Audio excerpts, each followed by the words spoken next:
Recording by Timothy Pinkham. The Brothers Karamazov by Fyodor Dostoevsky. Translated by Constance Garnett.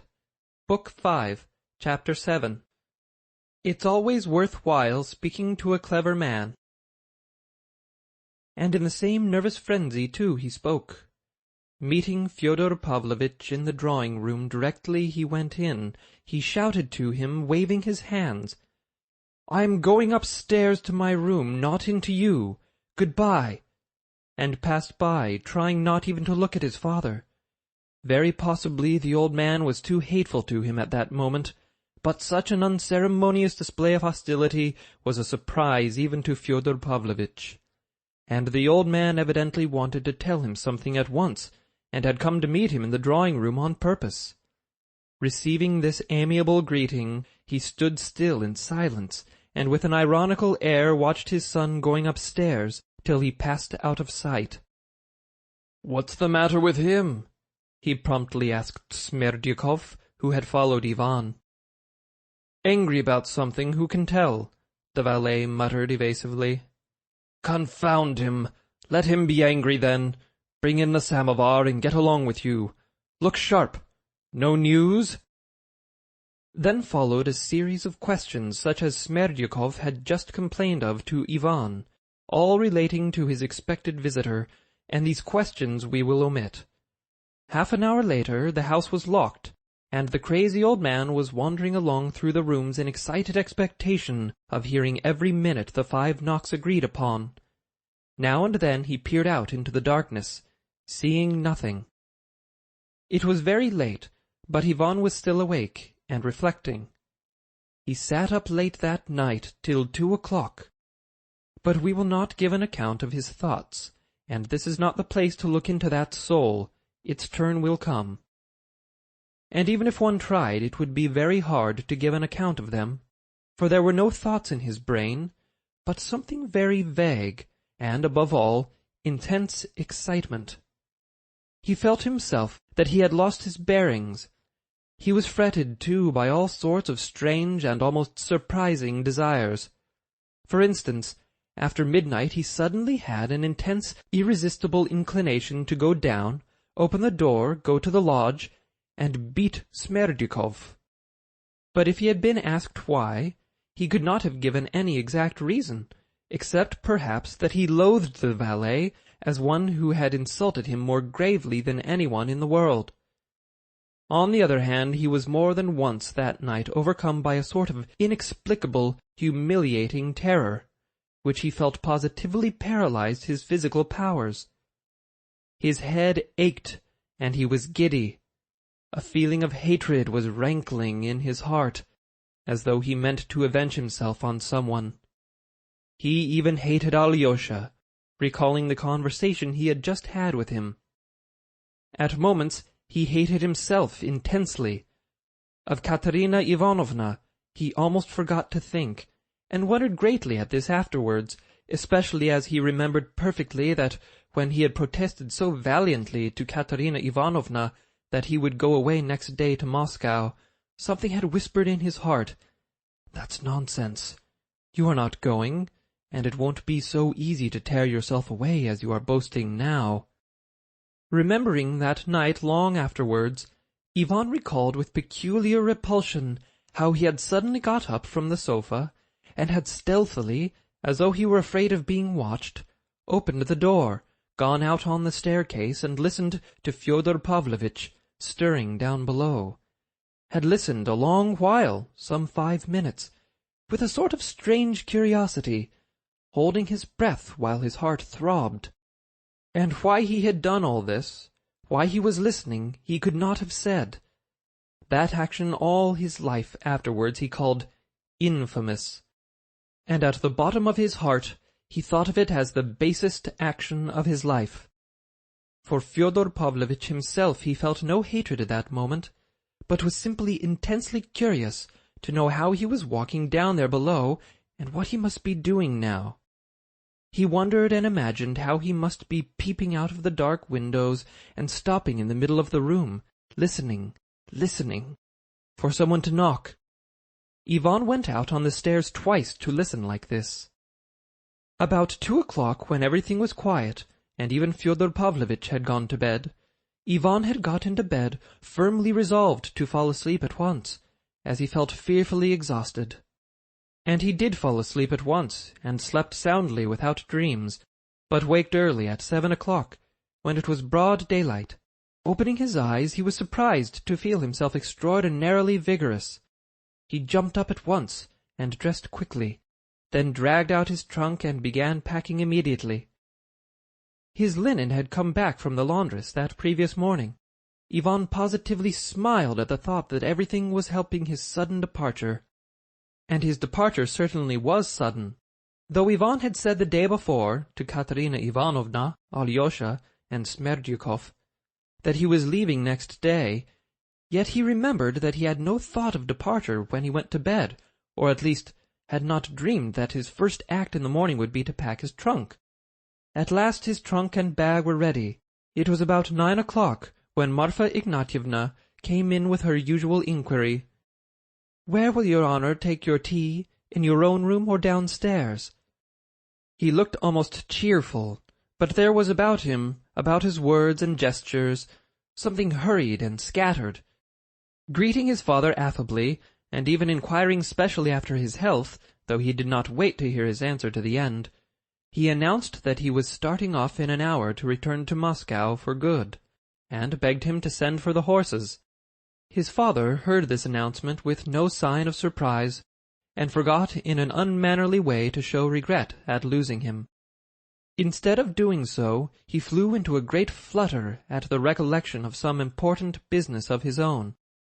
"What a fellow you are, not to tell me yesterday! Never mind, we'll manage it all the same. Do me a great service, my dear boy. Go to Tchermashnya on the way. It's only to turn to the left from the station at Volovya. Only another 12 versts, and you come to Tchermashnya." "I'm sorry, I can't. It's 80 versts to the railway, and the train starts for Moscow at 7 o'clock tonight. I can only just catch it." "You'll catch it tomorrow or the day after, but today turn off to Tchermashnya. It won't put you out much to humour your father.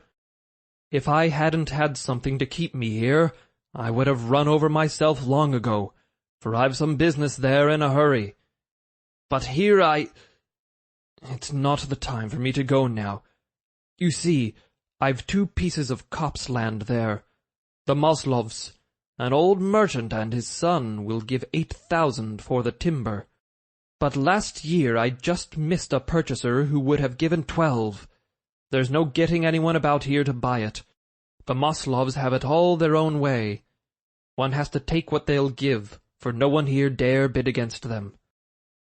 The priest at Ilyinsko wrote to me last Thursday that a merchant called Gorstkin, a man I know, had turned up. What makes him valuable is that he is not from these parts, so he is not afraid of the Maslovs. He says he will give me 11,000 for the copse. Do you hear? But he'll only be here, the priest writes, for a week altogether. So you must go at once and make a bargain with him. Well, you write to the priest. He'll make the bargain. He can't do it. He has no eye for business. He is a perfect treasure. I'd give him 20,000 to take care of for me without a receipt. But he has no eye for business. He is a perfect child. A crow could deceive him. And yet he is a learned man, would you believe it? This Gorstkin looks like a peasant. He wears a blue kaftan. But he is a regular rogue. That's the common complaint. He is a liar. Sometimes he tells such lies that you would wonder why he is doing it. He told me the year before last that his wife was dead, and that he had married another. And would you believe it? There was not a word of truth in it. His wife had never died at all. She is alive to this day and gives him a beating twice a week. So what you have to find out is whether he is lying or speaking the truth when he says he wants to buy it, and would give 11,000. I shall be no use in such a business. I have no eye either. Stay, wait a bit. You will be of use, for I will tell you the signs by which you can judge about Gorstkin. I've done business with him a long time. You see, you must watch his beard. He has a nasty, thin, red beard. If his beard shakes when he talks, and he gets cross, it's all right. He is saying what he means. He wants to do business. But if he strokes his beard with his left hand and grins, he is trying to cheat you. Don't watch his eyes. You won't find out anything from his eyes. He is a deep one, a rogue, but watch his beard. I'll give you a note, and you show it to him.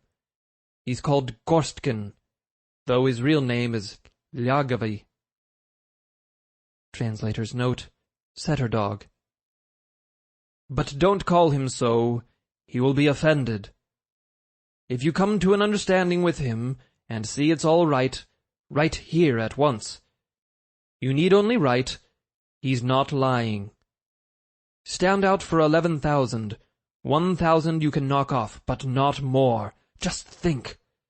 There's a difference between 8,000 and 11,000. It's as good as picking up 3,000. It's not so easy to find a purchaser, and I'm in desperate need of money. Only let me know it's serious, and I'll run over and fix it up. I'll snatch the time somehow. But what's the good of my galloping over, if it's all a notion of the priests? Come, will you go? Oh, I can't spare the time. You must excuse me.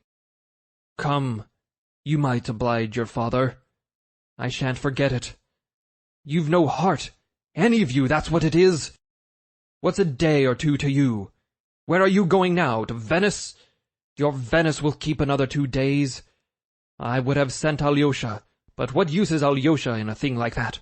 I send you just because you are a clever fellow. Do you suppose I don't see that? You know nothing about timber, but you've got an eye. All that I wanted is to see whether the man is in earnest.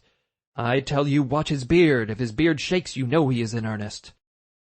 You force me to go to that damned Chermashnya yourself, then? Cried Ivan with a malignant smile. Fyodor Pavlovitch did not catch or would not catch the malignancy, but he caught the smile. Then you'll go? You'll go? I'll scribble the note for you at once. I don't know whether I shall go. I don't know. I'll decide on the way. Nonsense! Decide at once. My dear fellow, decide. If you settle the matter, write me a line. Give it to the priest, and he'll send it on to me at once. And I won't delay you more than that. You can go to Venice. The priest will give you horses back to Volovya station. The old man was quite delighted. He wrote the note and sent for the horses. A light lunch was brought in with brandy. When Fyodor Pavlovitch was pleased, he usually became expansive, but today he seemed to restrain himself. Of Dmitri, for instance, he did not say a word. He was quite unmoved by the parting, and seemed, in fact, at a loss for something to say. Ivan noticed this particularly. He must be bored with me, he thought. Only when accompanying his son out onto the steps, the old man began to fuss about. He would have kissed him, but Ivan made haste to hold out his hand, obviously avoiding the kiss. His father saw it at once, and instantly pulled himself up. "Well, good luck to you. Good luck to you," he repeated from the steps. "You'll come again some time or other. Mind you do come. I shall always be glad to see you. Well, Christ be with you." Ivan got into the carriage. "Goodbye, Ivan. Don't be too hard on me," the father called for the last time. The whole household came out to take leave, Smerdyakov, Marfa, and Grigori. Ivan gave them 10 rubles each. When he had seated himself in the carriage, Smerdyakov jumped up to arrange the rug.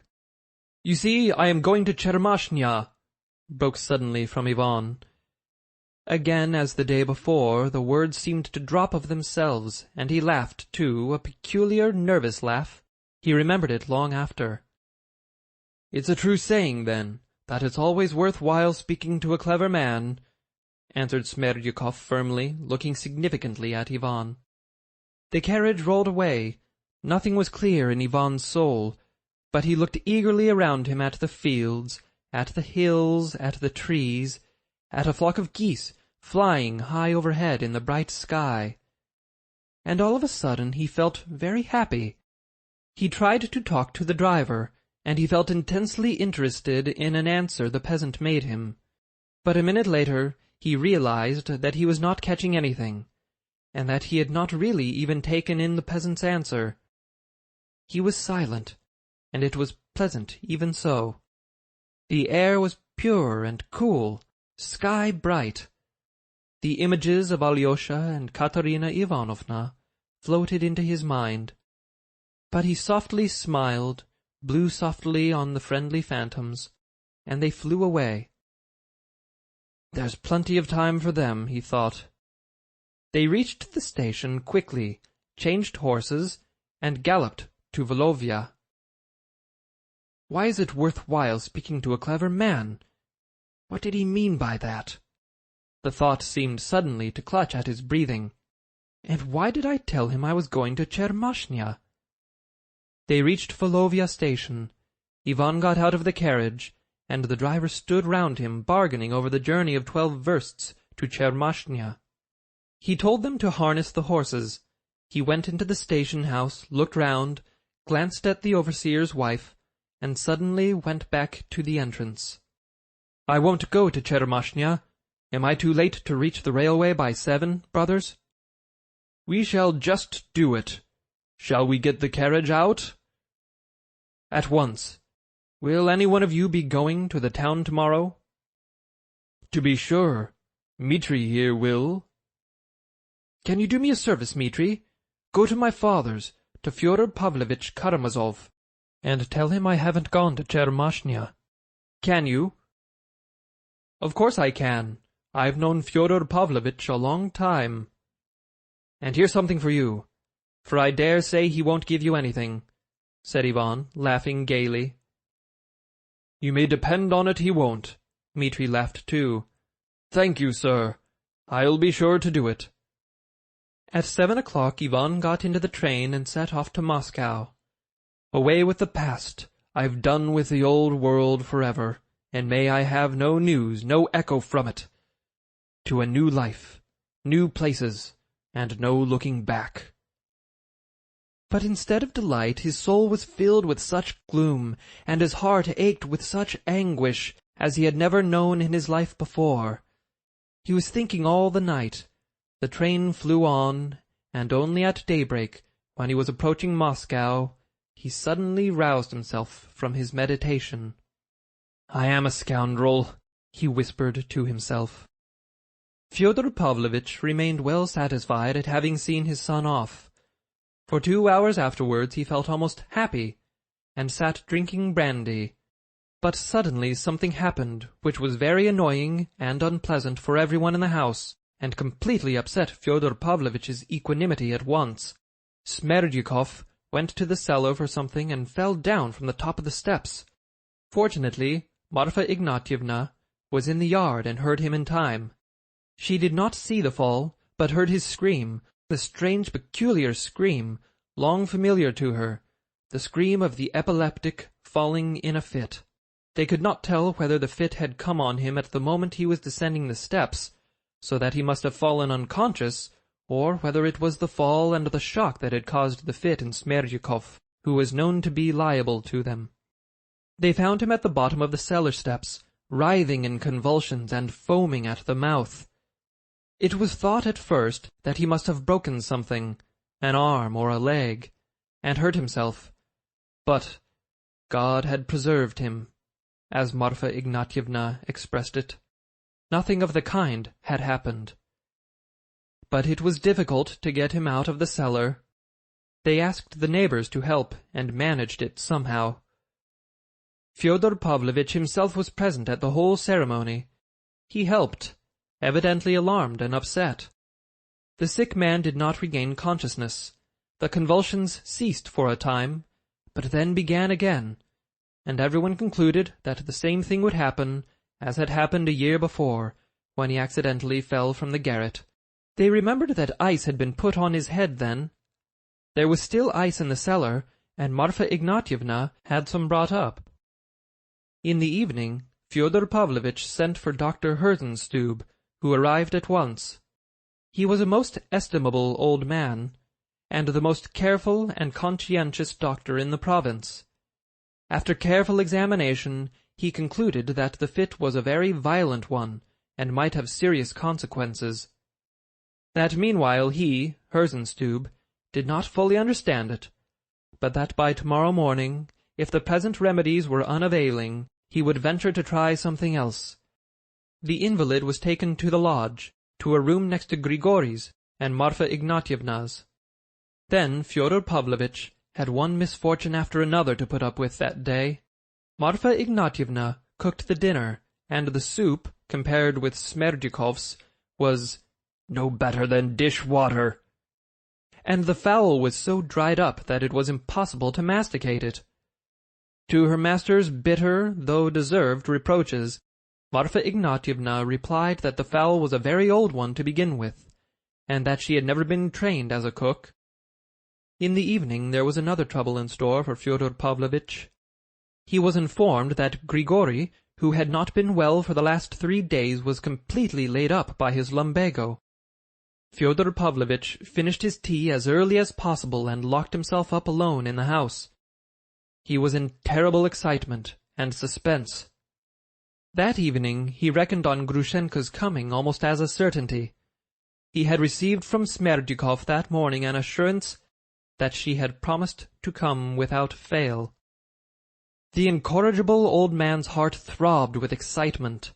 He paced up and down his empty rooms, listening. He had to be on the alert. Dmitri might be on the watch for her somewhere, and when she knocked on the window, Smerdykov had informed him 2 days before that he had told her where and how to knock. The door must be opened at once.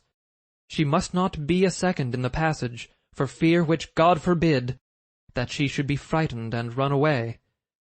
Fyodor Pavlovitch had much to think of, but never had his heart been steeped in such voluptuous hopes. This time he could say almost certainly that she would come.